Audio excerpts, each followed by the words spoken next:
So over to you, Alison. And so this is our Employment Rights Act update for obviously 2025. I did look at it and go, oh no, it's 2026. And then because the actual act is 2025, the implementation is now. So we're just going to run through. Do you want to move on to the next slide, Holly? Or yeah. So there are some things which have come in February, which are to do with trade union recognition, which Debbie's going to cover off a little bit in a minute. And then there are some things coming in April, and then everything else is drip feeding through. Quite a lot um, is still in consultation for how do they implement it, what regulation do they write, and so on and so forth. So, although there's a huge amount of hullabaloo around all of this from the manifesto onwards, actually, it is quite bite-sized chunks when you start breaking it down. So yes, so that's where we are. And yeah, following on from that, the Act aims to improve job security for employees, strengthen work protections, expand on the unionization workforce, and increase enforcement. So, as Alison just said, it's sort of stronger protections, and I think for employers that means more compliance, more obligations, and a stronger enforcement, which is why it's probably more so than ever needed that you've got a good HR support within your business to get you through this transition. And like you said, not scaremonger you into thinking that everything is completely impossible and you know it's all doom and gloom. So Debbie, over to you just to run through the timeline. Yeah. So the government has deliberately phased the reforms to allow employers time to prepare. Many of the biggest operational changes for SMEs start next month, and luckily we're up to date with these changes, ready to support you through it. Trade union and industrial action protections came into force in February this year, and we have key changes to SSP and family leave, together with the creation of the Fair Work Agency in April. That's 2 weeks' time, folks. October 2026 sees changes to harassment duties, further union access rights, and employment tribunal time limits being extended. The big change is the reduction in the length of service for unfair dismissal coming into effect in Jan 2027, but we'll touch on that as we go through.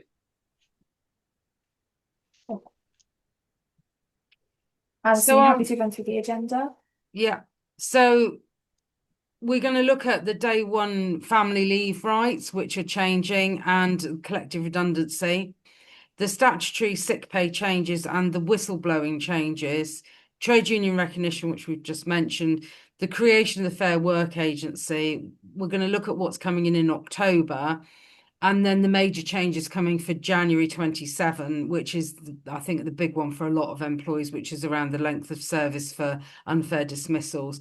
And then look at some key takeaways and the key things you need to be looking at and considering as we go through. Perfect. So if we just jump straight into it in terms of the agenda. So from the 6th of April, which is when the first trunge of changes are going to come in, which is exactly 17 days time. The first one is the day one family rights changes. So there's three key changes here.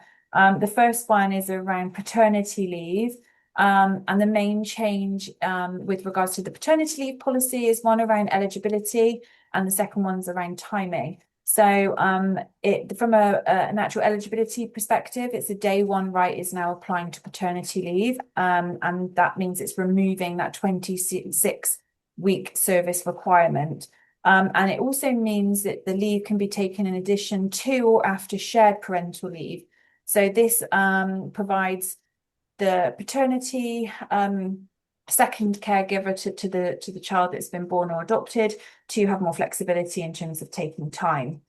The second change around the family rights is the unpaid parental leave. So this is again becoming a day one right, but the allowance to take the leave is exactly the same. So that's 18 weeks up to the date of the 18th birthday of the child. So kind of 1 week per year.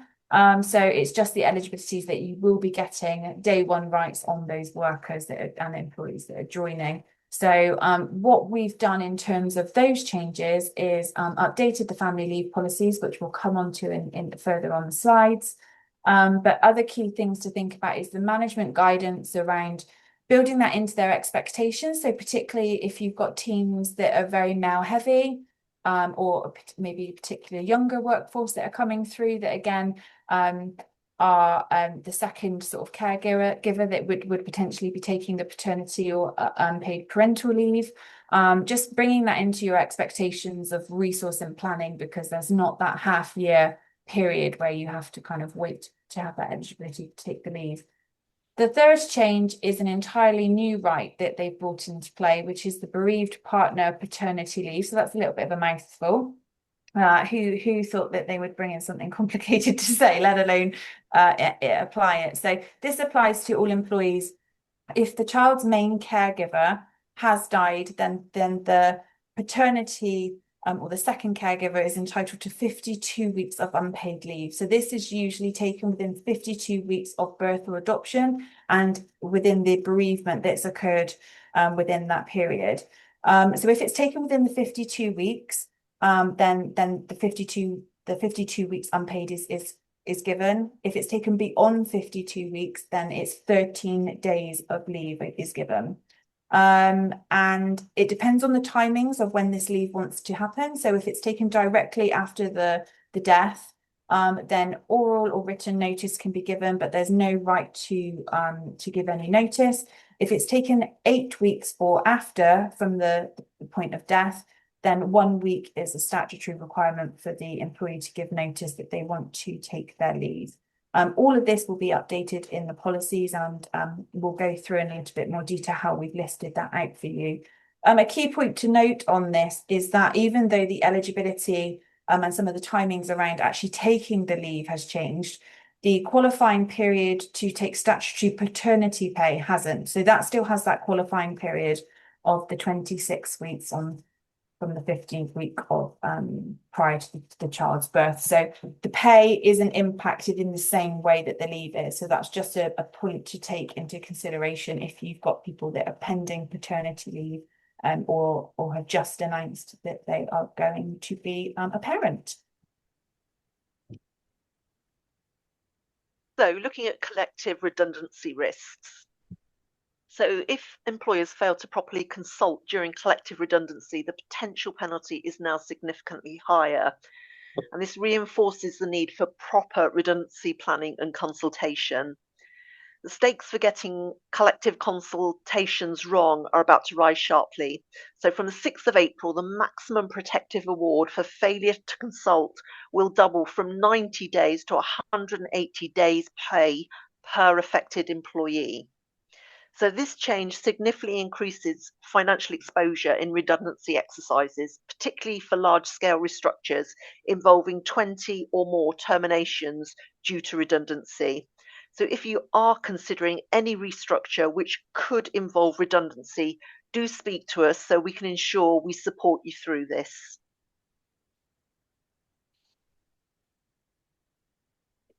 So there are changes to statutory sick pay as well. So at the moment, as you know, the first 3 days of sickness is unpaid, they're waiting days, and payment for statutory sick pay begins on day 4.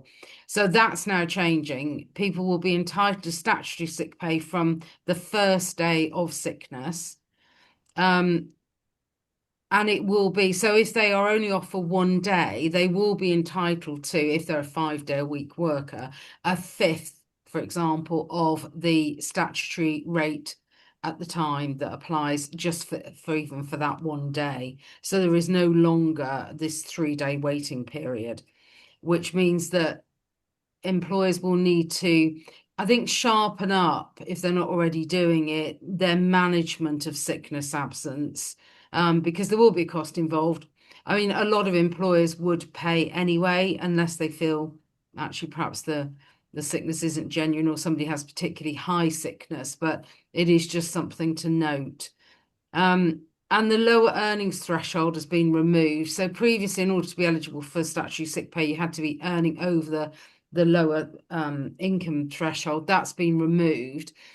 So the rate will be either the statutory rate or what somebody actually earns if that's below the statutory rate. So it's a bit like maternity pay, because it's the same thing on the maternity pay. It's whichever is the lower figure, either what somebody actually earns or the statutory or the new statutory rate.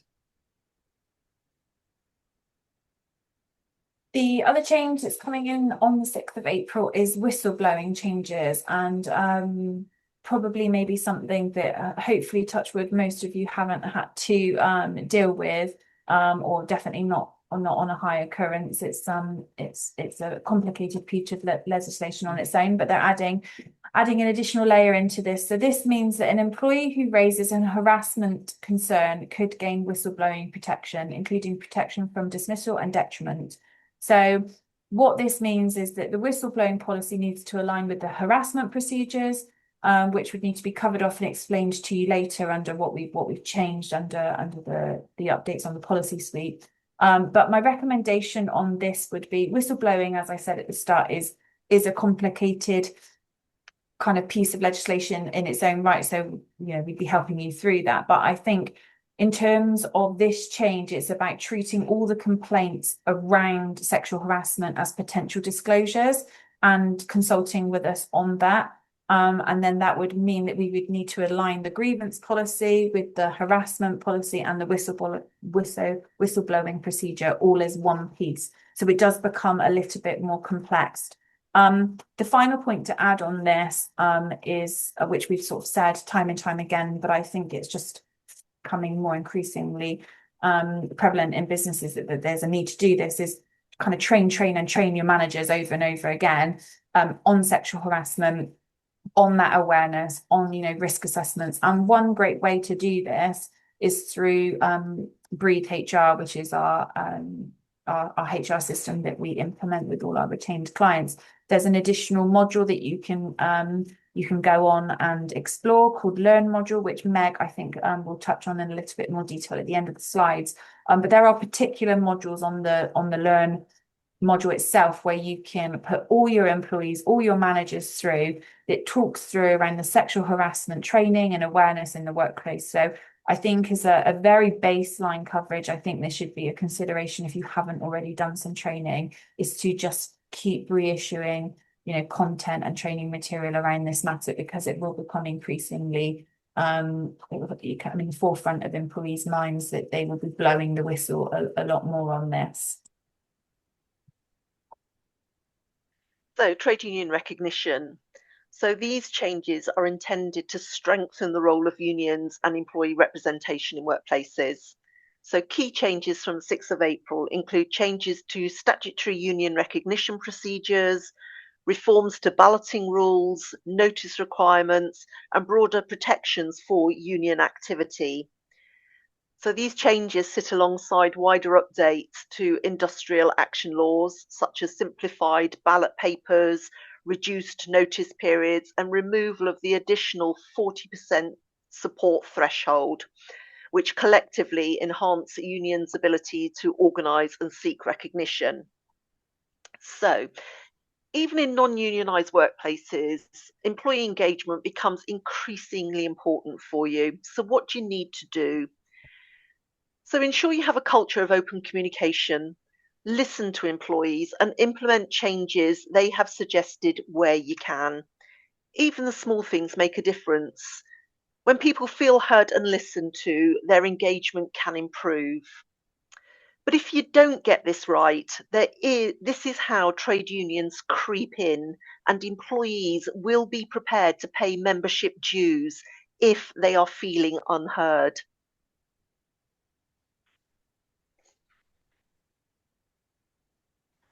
So moving on from that, sometimes enforcement has always been a bit of an issue with employment law, because the ultimate remedy has been an employment tribunal. What the government are bringing in is the Fair Work Agency.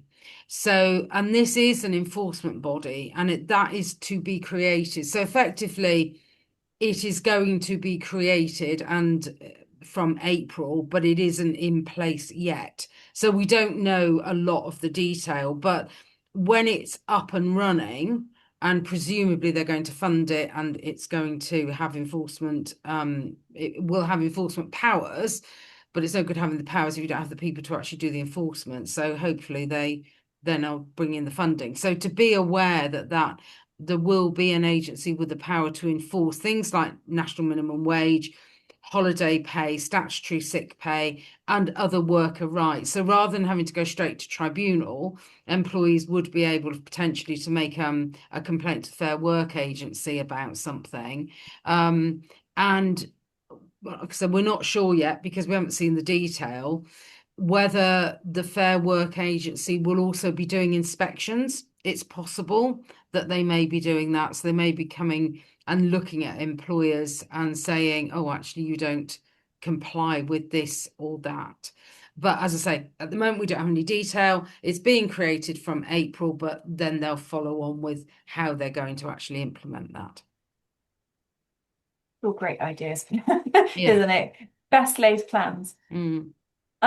So hopefully that just gives you a snippet of the key changes that are coming into place next month, and we'll talk through a little bit more about what we've done to prepare for those changes. But in terms of even bigger changes ahead in October and January, we're going to just talk through some of those and hopefully provide you with the clarity you need on the pending changes, and just give you the advice and support that you need to just plan operationally, just to be able to feel as though you've got your kind of resourcing and your costing all in consideration of these changes that are coming into play.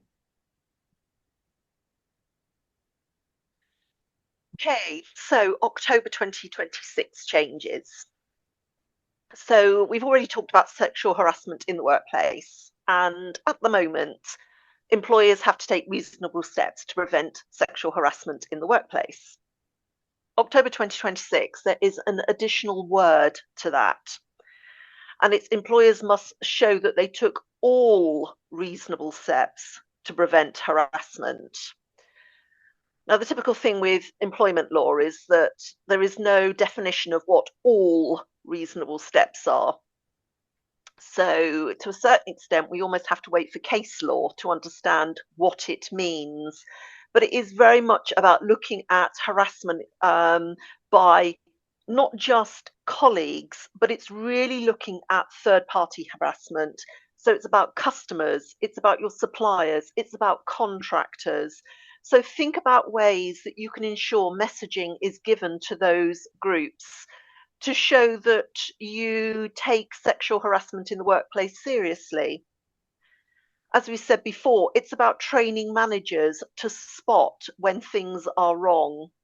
So again, Breathe HR on their Learn platform have some courses for this, training modules, both for employees and managers, on what to do, when to voice concerns, when to raise. So if it's not just about them, things that they may have spotted that their colleagues are suffering. So it's about looking at the steps that you do to prevent it. Moving on, more, as I said, union access rights. And this is for qualifying unions to access workplaces for the purpose of recruiting and organising. So like I said, just be mindful of this whilst you sort of think to yourself, oh, we're not a trade union organisation. Just be mindful of the backdoor creep that unions can have in coming into the workplace. The balloting is going down. The requirements for balloting is becoming more simplified. So like I said before, it is about listening to your staff and your employees and really getting to grips with that open, transparent culture of listening to them, the little things that they are griping about. It could be simple things like, change the coffee in the canteen. It's about, people feeling, uncomfortable. I don't know, about the office environment or something. Just listen to what can be done and to make those adjustments where you can. But I think it's also about having those open conversations of, if they are griping, let's have a conversation about what you can do, but also importantly, do keep them informed about what you've looked at and what you can't do and why. because I think that open conversation and communication is all people need. The other thing that's really happening is tribunal claim time limits are being extended. So this is increase the time frame employees have to bring claims. So it's going to be adjusted from 90 days to 180 days. So that's 6 months that we're going to almost be sitting on our beds waiting to see if after that appeal outcome has happened for that grievance or that disciplinary, what's happening. So before it was 90 days within which to submit a claim to employment tribunal, it's now 180 days. So what are we going to be expecting? So longer dispute windows, but really I think this is also the potential increase in tribunal cases.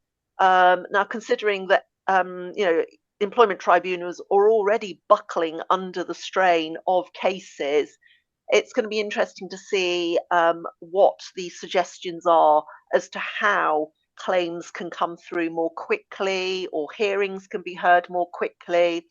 We'll just have to wait and see how that's going to be actioned.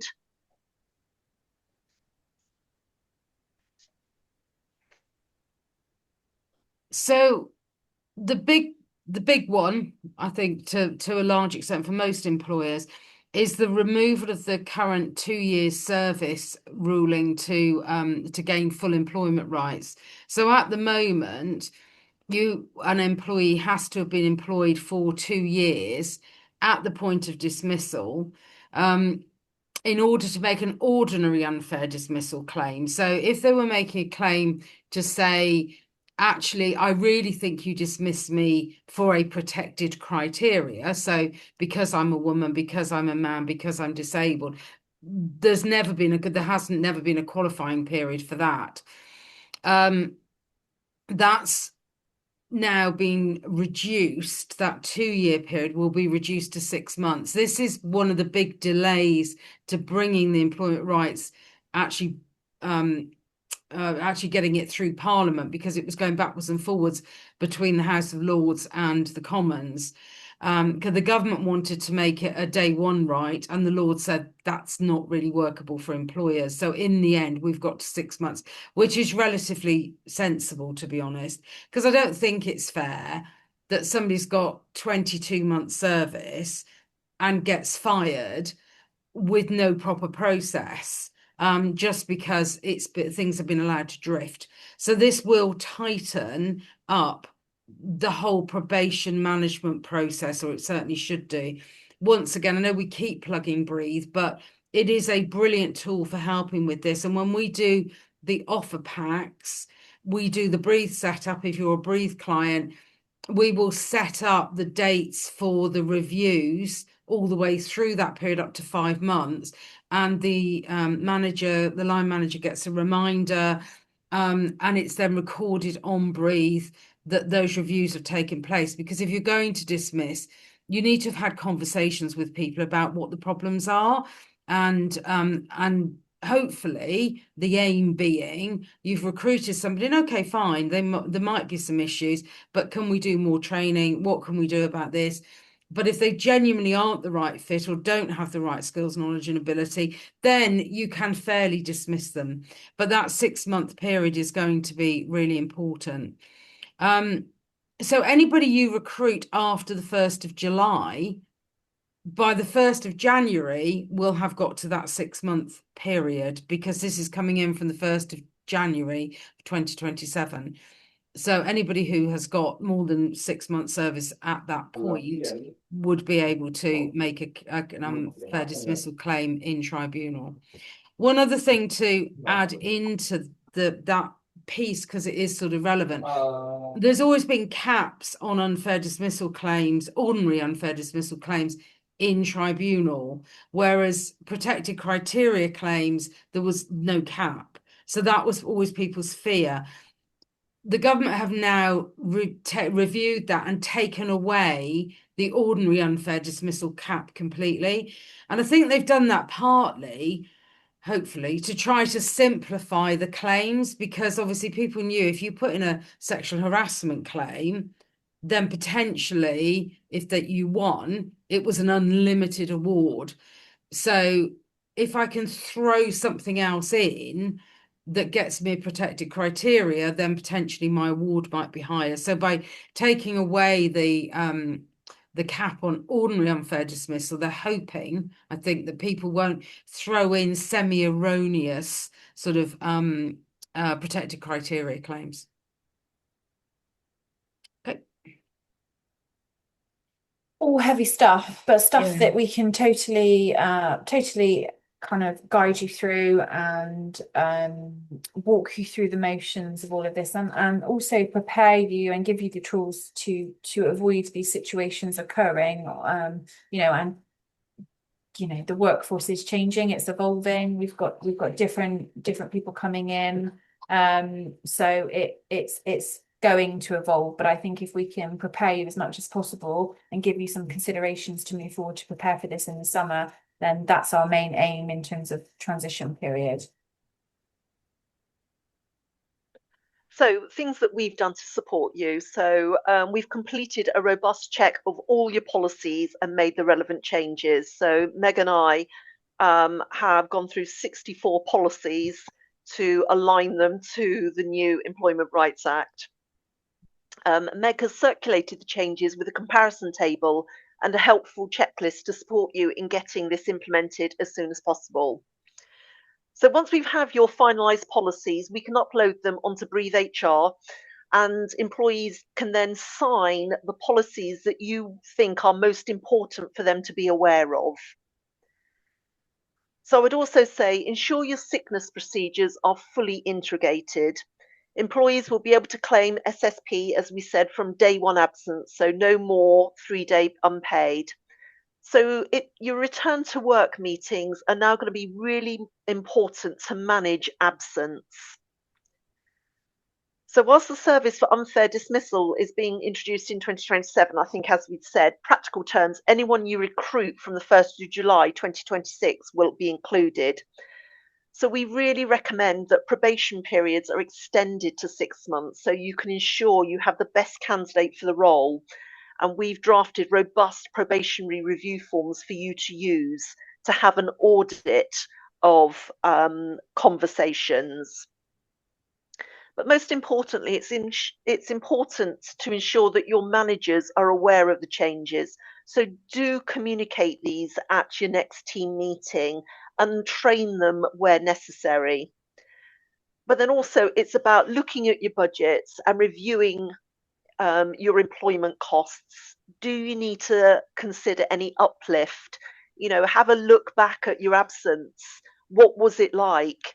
Because you may have to start thinking about, goodness, I've now got to pay somebody an element of these 1-day absences where previously you might have actually been deducted pay from them for being absent for those odd days.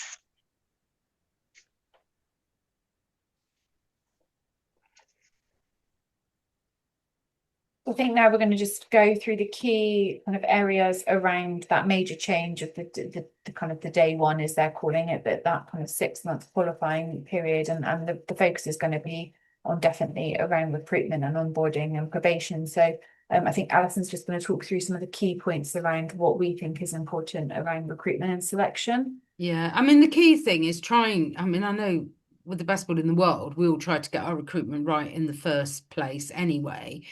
There is very much the thing about getting the right person, not the best person, as in the best of a bad bunch. That's one of the first things. And I think a lot of employers, we all fall into that trap sometimes. Making sure that before you start the process, you review the job description and the person spec. So you're absolutely clear, what is this job and what skills, knowledge and ability does the ideal candidate need to have? Review your interview questions and how you phrase things and the style of the interviews. We have a whole bank of example questions in the template bank. They are template ones, but they give you a good indicator. There's a good selection there, and it does give a good indicator, and lots of open questions to open people up and find out. training and developing your line managers on recruitment and selection is absolutely key, because good training it will make a difference to the selection that you make at the end of the day, and also cover off the legal requirements in terms of fairness and legality. So not asking questions that are going to lead you into various protected criteria claims and things like that. And also not, I met this jolly good chap down the pub and he sounded really great, and we'll just take him on as, you know, I had one managing director when I was still employed who said, oh, I had really great service from this guy in this pub, so I've offered him a job. And I'm like, really? You know, so it's sharpening those sort of things up. What's the best recruitment process for that particular job? And look at the timelines, because by the time you do all the pre-work, you advertise, you do your selection, you might not get the ideal candidate the first time, you might have to go back out again. And then by the time you make an offer and somebody works notice, you could be looking anywhere 3 to 6 months before you get somebody in situ. So looking at those timelines is really important. And recruiting on values and cultural alignment is really important. So you want people who fit with the values of your business. There is an old HR adage around, we recruit for ability. So am I a great accountant? Am I really good with figures? So we'll recruit them, but then we sack for behavior, because actually they don't fit with the behaviors that we expect in our organization. So how somebody does something is as important, at least, as the what they do, it, how they go about doing things. Think about where you are advertising so that you try to increase that diversity pool, and you can come up with some actually quite inventive ways of recruiting people. You know, a sign in the local post office sometimes, funnily enough, will get you somebody. And I know that sounds really odd, but particularly if you're looking at recruiting somebody part-time, or you want, you know, people who want to work school hours and things like that, they're possibly the people who, or older people, the people who might be stood in the post office reading those signs. Sounds daft, but bias-free screening, so not including things like dates of birth, ethnicity, those sort of things at that stage, because then you can't be accused of, actually, well, you screened me out because my date of birth, I'm 65, and you obviously had an age bias. And we've talked a little bit, I've just talked a little bit about hard skills versus soft skills. So what's important to your organization in terms of the how people are and how they go about doing things, and the competency-based questioning, where you're saying, give me an example of a time when, is the best way to unpick what somebody's done in a particular situation, but also how they've gone about doing that. And then I think when you've found the right candidate for your role, hopefully you'll be kind of doing some of these things already, but things to sort of elaborate on and to increase is firstly making sure that the company policies, the updated ones that you would have had, and then the updated contracts of employment that are all in the template bank, is the latest and obviously the most compliant version before issuing. So as part of our offering, we do starter packs, which includes offer letter, contract of employment, reference, medical forms, new starter forms, breathe setup, and right to work checks, all done through our e-signature portal called Yoti. And then obviously we set them all up on Breathe. And as Alison said, we then schedule the probation meetings in. And that is just a really good way of ensuring that all the due diligence is done before day one of that employee starting. And I get it, you know, sometimes you recruit and then they start really quickly, or you might not tell us until the day before. That is quite often the case in some of our clients, which is absolutely fine. We can work under pressure, but it just takes the pressure off of you in knowing that everything from a legislation perspective and paperwork is in hand. And we will do we'll make sure that you're materially updated with anything that comes through on the medical form, anything that comes through on the right to work check, and just help them with that process. So actually their journey in onboarding with you is a lot easier, and they can actually just focus on building that relationship with the manager, and you know, the senior leaders of the business, and actually just get on with the role that they want to do. Run through the quick onboarding survey with all hires. I would say that if you've had a retention issue or you're concerned about your turnover, that running just a quick survey, and we can help you with some of those questions to draft, you know, run that over the hires that were made over the last 6 to 9 to even 12 months, and just look back at the data and analyze how well do they feel that they've been onboarded, how well do they feel that they've kind of, you know, molded into the company, and do they feel aligned with the values, and have they been heard, and all the rest of it. And then just reviewing that and seeing, actually there's no good you sat there thinking I think we do a really good job, and then you've got 50% of your workforce that's been employed in the last 12 months sat there scrolling LinkedIn for their next job, because clearly there's something that's going wrong that we need to listen to. So that's a consideration, that if you want to run something like that, please speak to us, because we're more than happy to help you, give some pointers on the best way of doing that. And then consider giving new employees a work buddy to support them. So this is maybe not someone from a technical perspective, because they'll hopefully be shadowing those people, you know, in definitely the first sort of weeks. But give them a work buddy, someone that's potentially quite a good social butterfly in the office or on Teams if you work remote, maybe in a different department, maybe someone that's been there a while and can help them feel settled in. I think that sometimes helps with that whole embedding into the business. And some considerations around the onboarding is, what does that plan look like? We've got some clients that give a plan up front and it's very structured.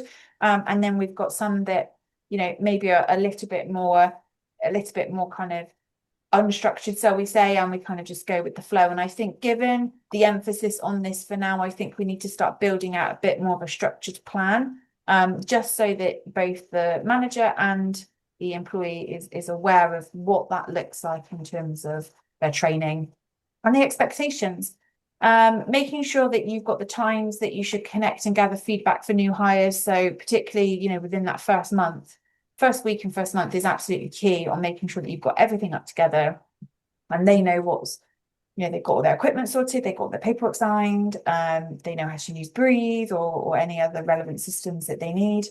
And also think about kind of, when was the last time your management team were trained on the induction process, and also, you know, they might be really good technical people in that field. So say, like the example that Alison used, you know, an accountancy, you know, if you've got you know, a head of finance training a new accountancy exec or an apprentice, for instance, who's fresh out of education, you know, they might be really great at doing the technical piece, but are they really great at kind of making sure that their induction is well balanced and inclusive, and they're happy to have those difficult conversations or overcome some challenges? Can they handle that well? So just think about that in terms of, have they been trained?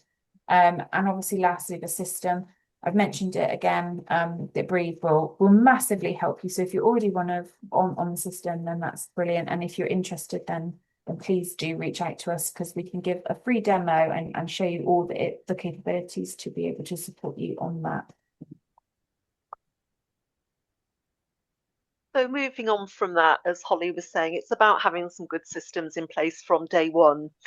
And I would always say, in those initial days, remember, it's not just you assessing the new employee. The employee is also assessing you, trying to understand, have I joined the right company? Does this feel right for me too? So, like everybody, whenever, you know, we join something new, we want to know what's expected of me. So it is about having that job description.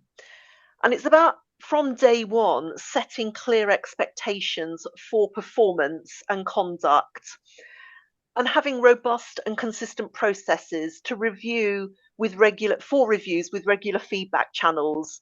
And it allows for open communication from both sides. What's worked well for you? What's worked well for the employee? You know, what more support do they need? And as Holly said, have they got everything they need to do the job that you expect from them? So it's about getting organised and having those diarised meetings set up so they know what to expect. So when new employees need clear guidance and instructions, so set the boundaries and expectations early. So we've drafted some probation forms for you to use, and it's important that you have an audit trail of conversations, especially if performance standards are not being met. So you need to be explicit in what they are doing and what you are expecting. So you set goals and targets for them to achieve and a deadline for review. And I would always say, should dismissal be a potential outcome during probation, it should never be a shock. You've had those conversations, you've looked at areas where they're not performing to the level you want and expect. And you need to be explicit about if you don't see improvements over the coming whatever time frame, then it could be that they may not meet the standards required to pass their probation. So you're starting to plant those seeds.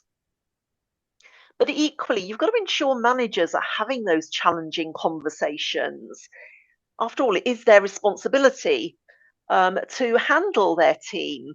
So, you've got to understand from them if your new recruits are not performing. So the last thing you want to hear is, oh, can we get rid of them? They're just not performing well, about a week before their probation deadline is about to hit. Not helpful for you. So do they need training on the probation process? And again, I'm just going to reiterate what we've been saying. So Breathe HR does have some really good learning modules at the moment. And are they equipped to deliver constructive feedback and also that encouragement to gain improvements? So as an organisation, you will need to consider when the right time is to consider action if things aren't going well. So dismissal during probation doesn't require a formal procedure. As Alison said, provided the individual cannot link their dismissal to a protected characteristic. But remember, once the deadline for probation has passed, then you will need to follow your disciplinary process if performance or conduct isn't to the level you expect. So you've got to start having that formal structure once that date has gone by. And even if people say, oh, but we didn't give them a formal letter informing them that they had passed their probation, well, if 2 or 3 weeks have gone by, I'm sorry, it's too late. They have passed their probation by default.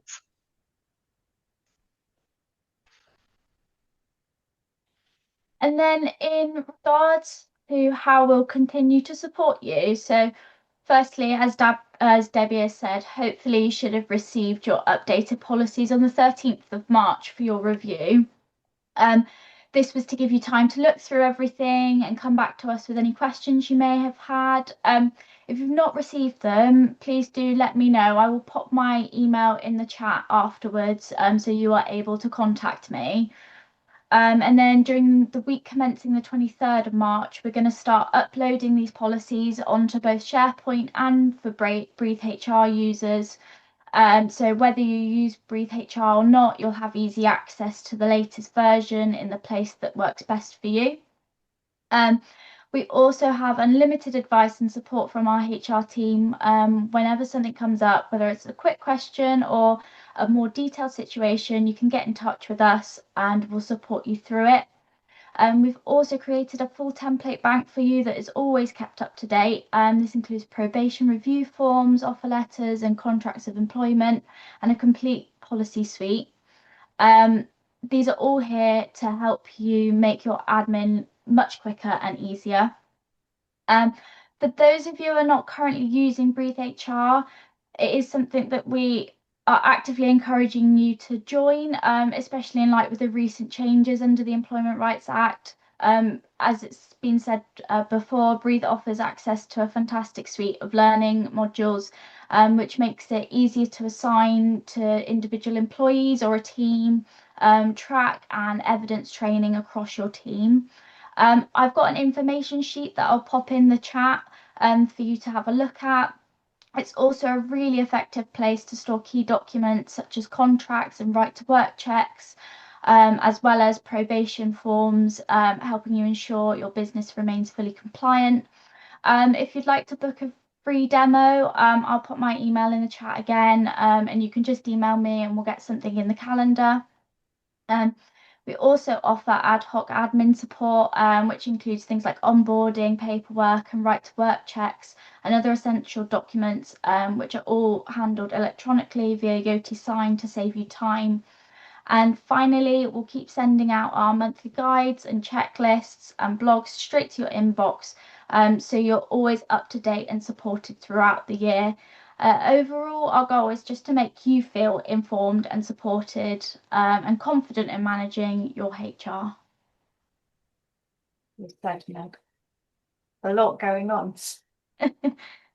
I think that brings us to the end. So, Alison, if you want to say any final words, we've got the QR code on the screen, which we'll leave up for a second or two for you to scan. That takes you directly to all of our guides. So please do scan away, and we'll share the slides. So yeah, it's hopefully it's been useful. Alison, any further? So yeah, just thanks for joining us. It's great to see everybody, and obviously we have recorded this. We will be sending the recording out to people who attended, but to everybody else as well, because we've obviously got some people who weren't able to join us today. So we will be sending that out. I'm going to stop the recording in a minute, just in case there's any Q&As, because we don't tend to record the Q&As.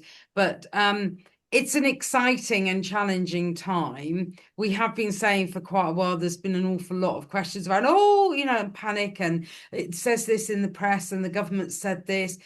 But as I said right at the beginning, when you start chunking it down, it is quite manageable. Our local MP where I live was on the original committee when they first, he's a Liberal Democrat, but he was on the committee originally, and right up front he said to me, can I have a chat with you about this, because I want to. And I said to him, to be honest, from what I've read, and this was obviously like 2 years ago, actually most of it is best practice, and what they're actually doing is enshrining best practice into law. So it does mean you have to comply now rather than you had a choice. But I do think most of it is best practice, and we can handhold you through all of this, obviously, and are quite happy to do that. So I hope you found it helpful, and thanks very much for joining. Perfect. If we stop the recording, and then I'll stop sharing, and then anybody that feels comfortable